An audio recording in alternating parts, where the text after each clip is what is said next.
আসসালামু আলাইকুম everyone, this is Rabiya. সবাই কেমন আছেন? আলহামদুলিল্লাহ আমি ভালো আছি। বাসায় মেহমান আসবে, এর জন্য মুরগি এনে রাতে সব ধুয়ে টুয়ে রাখা হয়েছে।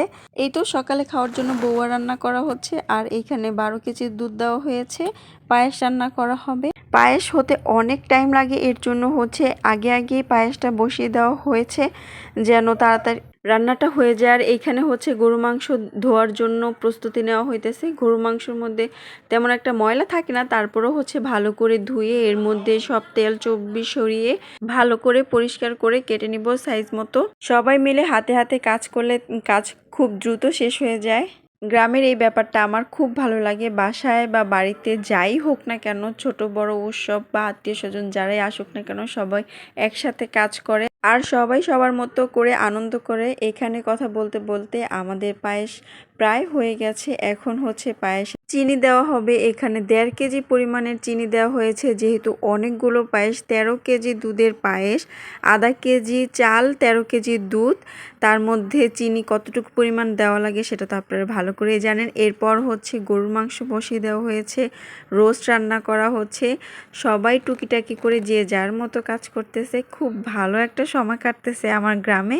এর জন্যই আমি প্রতি বছর গ্রামে চলে আসি ঈদ করতে, যেন এরকম আনন্দময় সময় কাটাতে পারি। এই তো আমাদের পায়েস পুরোপুরি কমপ্লিট হয়ে গেল। কিশমিশ দিয়ে চুলা থেকে নামিয়ে ফেলেছে। আলহামদুলিল্লাহ খুব মজা হয়েছে। এত সুন্দর একটা সুঘ্রাণ আসছে, কি বলবো, জাস্ট অসাধারণ হয়েছে। আর এই সাইডে রোস্ট রান্না চলতেছে, আর সাথে দেশি মুরগির ঝোল।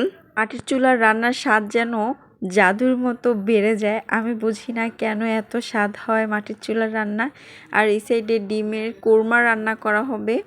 এই তো ডিমের কোরমাও প্রায় রান্না করা শেষ পর্যায়ে। হাঁসের ডিমের কোরমা খেতে খুব মজা হয়েছে। আমি প্রথম হাঁসের ডিমের কোরমা খেয়েছি। আর এই সাইডে সালাদ তৈরি করার জন্য শসা আর টমেটো, লেবু এগুলো কাটতেছে। আর এখন একদম রান্নার শেষ পর্যায়ে এসে আমরা পোলাও রান্না করতেছি। বাই দ্য ওয়ে, পোলাওটা কিন্তু রান্না করেছে আমার স্বামী আজকে প্রায় অনেক রান্নাই করেছে, আর তার হাতের রান্না অসাধারণ হয়েছে খেতে। সবগুলো আইটেমই অনেক অনেক মজা ছিল। পোলাও রান্না করতে করতে অন্য সাইডে ধুন্দুল দিয়ে বেলে মাছ রান্না হচ্ছে। নদীর টাটকা বেলে মাছ রান্না হচ্ছে, ঘ্রাণটা অনেক সুন্দর এসেছে। আর এই সাইডে দম দিয়ে রেখেছে পোলাওটা অনেক সুন্দর একটা ফ্লেভার আসছিল। বেলে মাছ রান্নাটাও প্রায় শেষ হয়ে গিয়েছে। এই তো আমাদের সালাদ মাখানো শেষ। এখন সব খাবারগুলো সার্ভ করার টাইম চলে এসেছে, কারণ দুপুর অনেক হয়ে গেছে। এখানে হাঁসের ডিমের কোরমা আছে, দেশি মুরগির ঝোল, সাথে আছে নদীর চেওয়া মাছ, তারপর আমার পছন্দের শিলং মাছ রোস্ট আছে, এরপর বেলে মাছ ধুন্দুল দিয়ে, সর্বশেষ গরুর মাংস আর বেলে মাছটা কোনো বাটিতে বাড়েনি, কারণ ঠান্ডা হয়ে যাবে, এর জন্য বাটিতে বাড়া হয়নি। তো সবগুলো খাবারের কালার কেমন হয়েছে অবশ্যই কমেন্ট করে জানাবেন, কিন্তু খেতে অসাধারণ হয়েছে। সবগুলো খাবারই মাটির চুলায় রান্না হয়েছে, আর মাটির চুলায় রান্না বলে কথা, অসাধারণ হতেই হবে, স্বাদের কোনো তুলনা হয়নি। তো আজকের মতো এখানে বিদায়, সবাইকে আল্লাহ হাফেজ।